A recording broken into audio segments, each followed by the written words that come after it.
নমস্কার বন্ধুরা, শীতের নানা রকম সবজি দিয়ে গোবিন্দভোগ চালের খিচুড়ি রান্না করে দেখাবো, যেই খিচুড়িটা খেতে খুব টেস্ট হয়।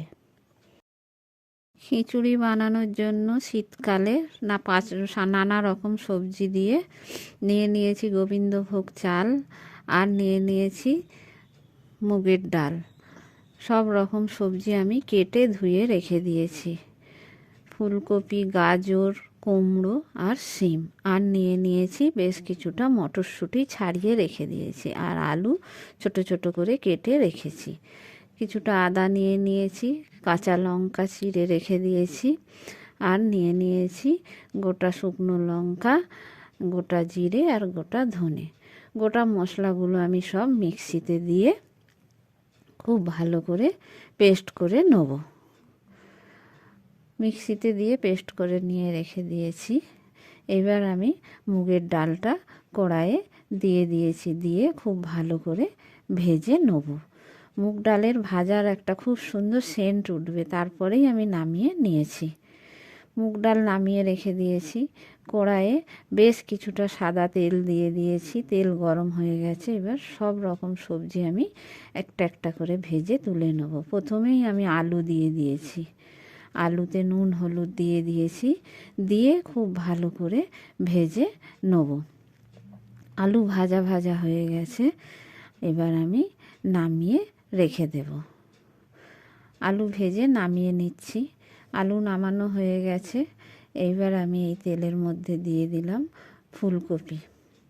ফুলকপিগুলো দিয়ে লবণ দিয়ে দিলাম, আবারও একটু হলুদ দিয়ে দিলাম, দিয়ে খুব ভালো করে ফুলকপিটাকেও ভেজে নিতে হবে। ফুলকপিগুলো খুব ভালো করে ভাজা ভাজা করে নেব। ফুলকপিগুলো লাল লাল করে ভাজা হয়ে গেছে, এবার আমি নামিয়ে নেব। ফুলকপি নামিয়ে নিয়েছি।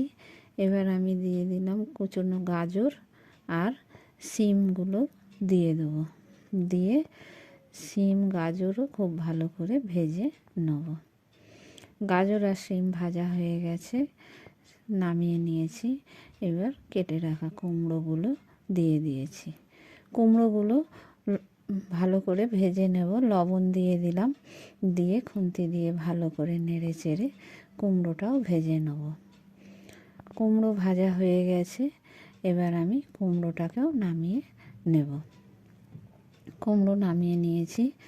এবার খিচুড়ি করার জন্য আমি একটা হাঁড়ি বসিয়ে দিয়েছি। হাঁড়িতে সরিষার তেল দিয়ে দিয়েছি, ফোড়নে জিরে দিয়ে দিয়েছি, আর শুকনো লঙ্কা দুটো আর তেজপাতা।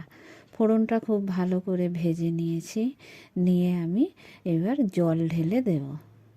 পরিমাণ মতো জল দিয়ে দিয়েছি ডাল আর চালটা সেদ্ধ হওয়ার জন্য।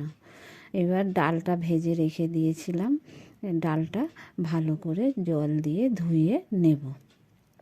খুব ভালো করে হাত দিয়ে চটকে চটকে ধুয়ে নিয়েছি। ডাল ধুয়ে নেওয়ার পরে আমি এবার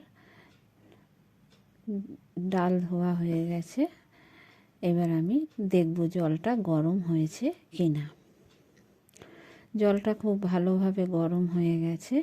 এবার আমি ধোয়ার আর ডালটা দিয়ে দিলাম।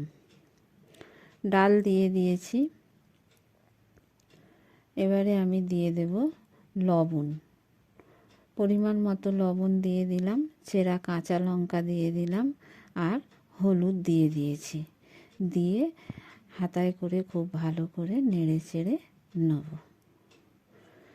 ডালটা একটু সেদ্ধ মতো হবে, তারপরে আমি চালগুলো দেব। গোবিন্দভোগ চাল তো, না হলে চাল গলে যাবে, ডাল সেদ্ধ হবে না। এই জন্য চালটা আমি একটু পরে দেবো। ডালটা একটু সেদ্ধ হয়েছে, 1/4 ভাগ সেদ্ধ হয়ে গেছে।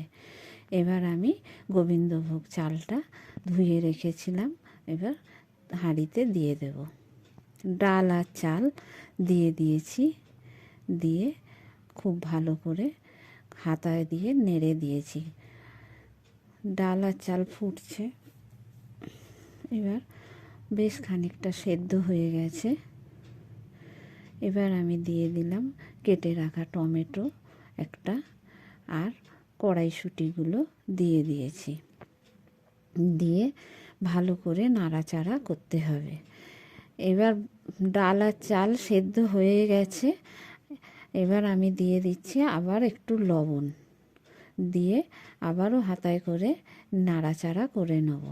এবার আমি সব সময় নাড়াচাড়া করতে হবে, না হলে নিচে লেগে যেতে পারে। এবার বেটে রাখা মশলাটাও আমি দিয়ে দিলাম, দিয়ে খুব ভালো করে মিশিয়ে নেব চাল ডালের সাথে। আবারও আমি ভালো করে নেড়ে চেড়ে নিয়ে ফুটছে। এবার আমি দিয়ে দিলাম ভেজে রাখা সবজিগুলো। ভেজে রাখা সবজিগুলো নামানোর কিছুক্ষণ আগে দিয়েছি, কেন সব ভেজে রেখে দিয়েছিলাম আর সেদ্ধ হয়ে গেছে ভাজতে ভাজতে। দিয়ে ভালো করে মিশিয়ে নিয়ে আমি একটু চিনি দিয়ে দিলাম, স্বাদ মতো মিষ্টি দিয়ে দিলাম। এবার দিয়ে দিলাম ঘি আর দিয়ে দেবো গরম মশলা, দিয়ে আমি এবার খিচুড়িটা নামিয়ে নেব। খিচুড়ি রান্না হয়ে গেছে।